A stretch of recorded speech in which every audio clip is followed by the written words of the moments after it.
we'll discuss electric potential energy, electric potential due to single charge. एक single charge की वजह से कितना इलेक्ट्रिक पोटेंशियल क्रिएट होता है हमें यहाँ डिस्कस करना है, ठीक है। तो इस पे हमने सबसे पहले क्या करना है, एक पॉइंट चार्ज लेना है यहाँ पे प्लस क्यू चार्ज। ये प्लस क्यू चार्ज क्या क्रिएट करेगा? Electric field. क्या क्रिएट करेगा? इलेक्ट्रिक फील्ड, ठीक है। इस तरह से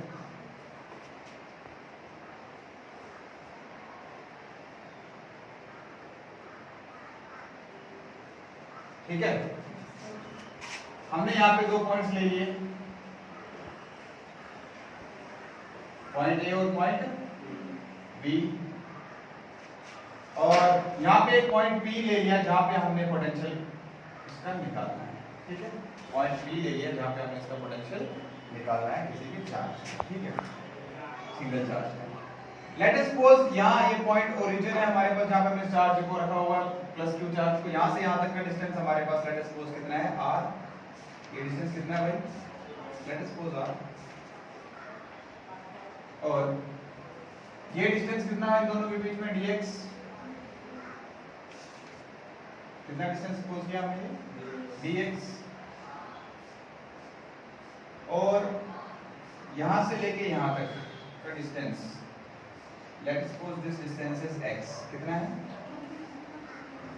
O से लेके A तक का डिस्टेंस x सपोज किया हमने, O से लेके B तक का डिस्टेंस r सपोज किया, और A और B के बीच का डिस्टेंस कितना है, dx। Is that clear? Yes. We have to calculate electric potential at point P। इस P पॉइंट पे हमने इलेक्ट्रिक पोटेंशियल कैलकुलेट करना है, ठीक है। तो सबसे पहले ये चार्ज जो है, ये चार्ज क्या क्रिएट करेगा? Electric field intensity. बोलो भाई, इस पॉइंट पे ये क्या क्रिएट करेगा? इलेक्ट्रिक फील्ड इंटेंसिटी हर इस अपने चारों तरफ, ठीक है। तो यहाँ पे हमने निकालना है पॉइंट P के ऊपर, हम कंसर्न किसके साथ हैं? पॉइंट P के ऊपर। तो सबसे पहले हम लिखेंगे, बाकी डिटेल तो बता दी मैंने कि हमने प्लस क्यू चार्ज लिया जिसने इलेक्ट्रिक फील्ड क्रिएट की, ठीक है। इलेक्ट्रिक फील्ड क्रिएट की, उस इलेक्ट्रिक फील्ड के अंदर हमने दो पॉइंट्स ले लिए A एंड B, जो रिलेटेड डिस्टेंस किससे, dx के साथ। और इस चार्ज से लेके A तक का पॉइंट है x हमारे पास, और इस चार्ज से लेके B तक का पॉइंट है हमारे पास, B तक का डिस्टेंस है हमारे पास r, ठीक है। तो electric field intensity E is equivalent to किसके बराबर होता है भाई? Electric field intensity is equal to, लिख सकते हैं हम 1/4 pi epsilon naught q by r का स्क्वायर। पॉइंट का क्या है?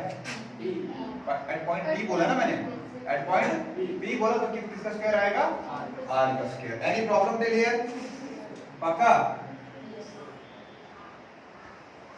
अब अगर यही मैंने electric field intensity along OA तक कैलकुलेट करनी है, OA डायरेक्शन में, तो क्या लिखना पड़ेगा? इसी इक्वेशन को क्या लिख सकता हूं मैं? E is equivalent to 1/4 pi epsilon naught q by x का square. Very good. Consider equation number first, consider equation number first. Right और साथ साथ में लिखते हुए जाओ क्योंकि टाइम कम है आज। Consider equation number first.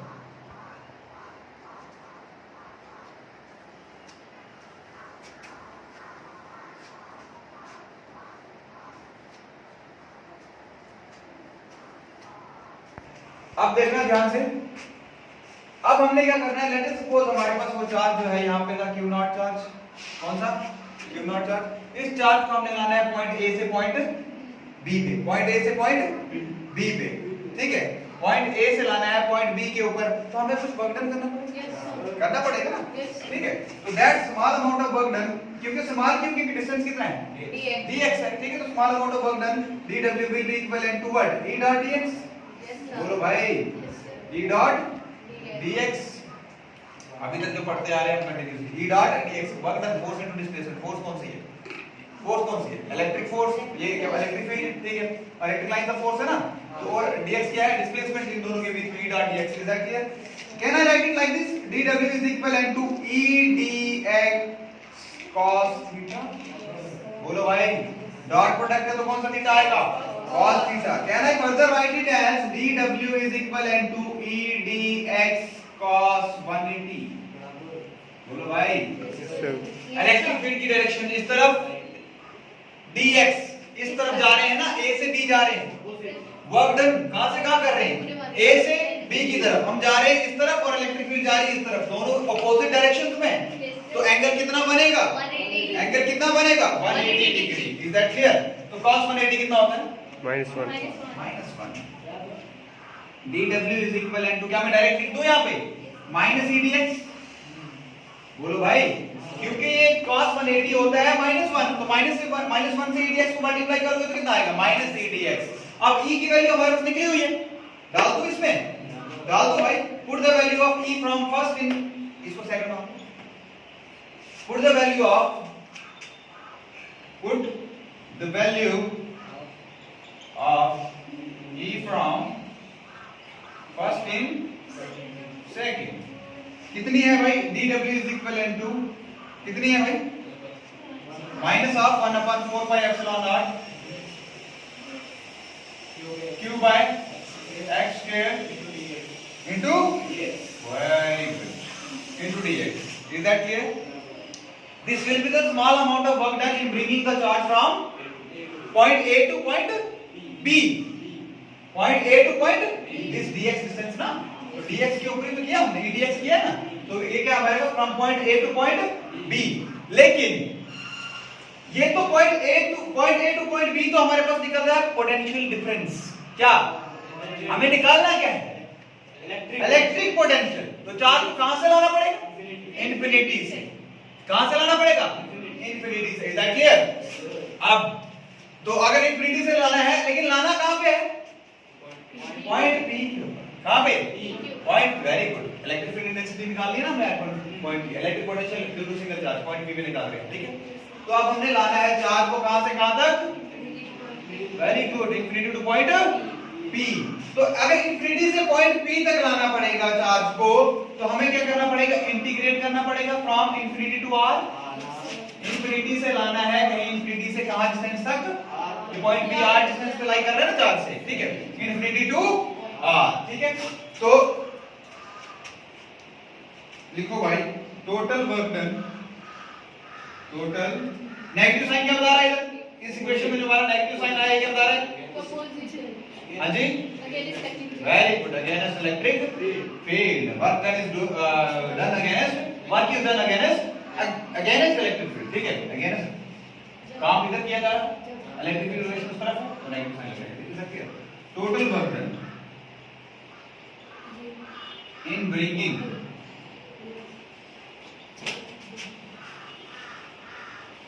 the charge from very good infinity to point P। Infinity से पॉइंट P तक चार्ज को लाने में हमें काम करना पड़ेगा, और वो काम कितना करना पड़ेगा वो अब यहाँ पे आप देख सकते हो।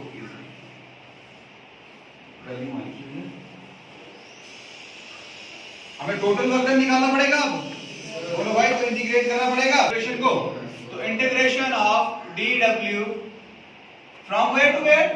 Infinity to r। Very good, infinity to r is equivalent to integration, minus sign लगा दो बाहर, क्योंकि माइनस है ना यहाँ पे, तो माइनस पहले बाहर लगा दो, कोई इशू नहीं, अंदर भी रख सकते हो बाहर रख सकते हो।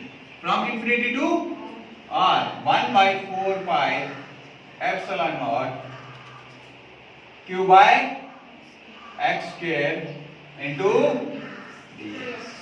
Is that clear? ओके, यहाँ पे आप देखो, यहाँ पे डायरेक्ट क्या बचेगा हमारे पास?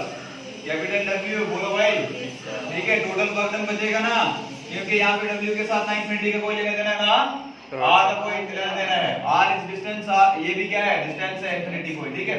लेकिन इसके ये वर्क डन है, यहाँ पे डिस्टेंसेस हैं, यहाँ पे x दिख रहा है ना, x डिस्टेंस को रिप्रेजेंट कर रहा है, तो यहाँ पे आप इसको कैंसिल आउट नहीं कर सकते, ठीक है। तो can I right it like this -1/4 pi epsilon naught, साथ में q भी बाहर, क्योंकि यूनिट पॉजिटिव चार्ज था ना, अच्छा ठीक है, यूनिट पॉजिटिव चार्ज एक। अच्छा, अंदर क्या बचेगा? इंटीग्रेशन हमारे पास, इंटीग्रेशन ऑफ 1/x का 1/x स्क्वायर बचेगा ना सिर्फ, ठीक है। माइनस को बाहर लाया into dx from where to where? Infinity to r। अगर आपको ध्यान से याद हो अच्छे से, तो आपको पता है -1/4 pi epsilon naught into q, यहाँ q ही लिख देना, डायरेक्ट ऊपर q ही लिख देते हैं, क्योंकि q into 1 कितना होगा? q ही होगा, ठीक है। तो q/4 pi epsilon naught।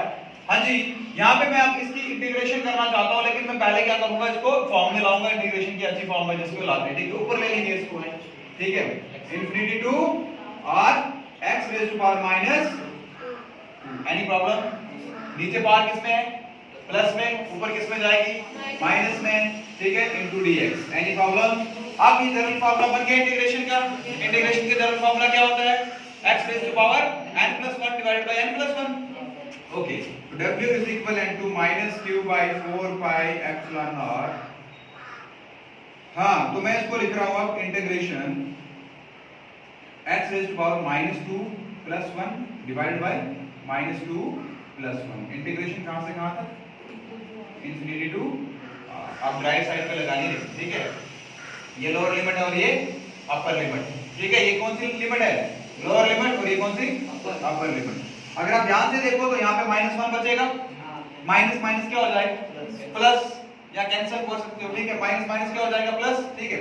तो हमारे पास सीधा सीधा लिख दो इधर w is equivalent to q by 4 pi epsilon naught. अंदर क्या बचेगा? x raised to power -1. तो क्या उसको मैं 1 upon x लिख सकता हूँ? लिख सकता हूँ ना.